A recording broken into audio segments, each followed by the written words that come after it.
நான்காம் விதி, always say less than necessary.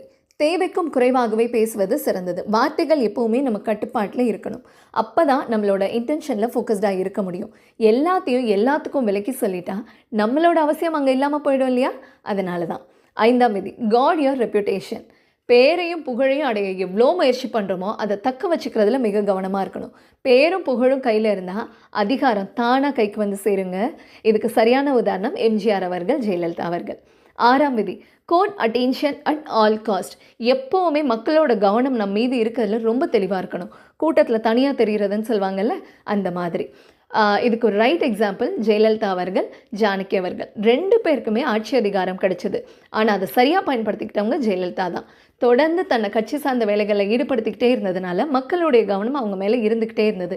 இதை செய்ய தவறினதுனால ஜானகி அவர்கள் இருந்த இடமே தெரியாமல் போயிட்டாங்க. ஆட்சியும் அவங்க கையை விட்டு போயிடுச்சு. இன்ன வரைக்கும் ஒரு பவர்ஃபுல் லீடராக ஜெயலலிதா அவர்கள் நம்ம மனசில் இருக்க காரணமே இந்த அட்டென்ஷன் தான். ஏழாம் விதி, let others work and take the credit. மற்றவங்கள நமக்காக வேலை செய்ய வச்சு அதுக்கான கிரெடிட்டை எடுத்துக்கிறது. இது கொஞ்சம் டிசப்டிவாக கூட தோணலாம். ரொம்ப சரியான விதி. யார்கிட்ட எந்த வேலையை ஒப்படைச்சா அதை சரியாக செய்வாங்கன்றது தெரிஞ்சு ஒப்படைக்கும் போது டைம் சேவ் ஆகுது, வேலையும் பர்ஃபெக்டாக நடக்குது. ஸோ இந்த அறிவு நமக்கு இருக்கும்போது அதுக்கான கிரெடிட் நம்ம எடுத்துக்கிறதுல தப்பே இல்லை. எட்டாம் விதி, make other people come to you, use bait if necessary. மக்களை நம்மளை நோக்கி வர வைக்கணும். தேவைன்னா தூண்டில் கூட போடலான்றாங்க. தூண்டிலோட வேலை என்ன? நம்ம உணவு கொடுக்குறதா நினச்சிட்டு மீன் வந்து அதில் மாட்டிக்கும் இல்லையா? அந்த மாதிரி நம்மளை நோக்கி மக்களை வர வச்சு அவங்களுக்கு தேவையான உதவி செய்கிற மாதிரி செஞ்சு நம்மளோட வேலைகள் எல்லாத்தையும் அவங்கள வச்சு சாதிச்சுக்கிறது.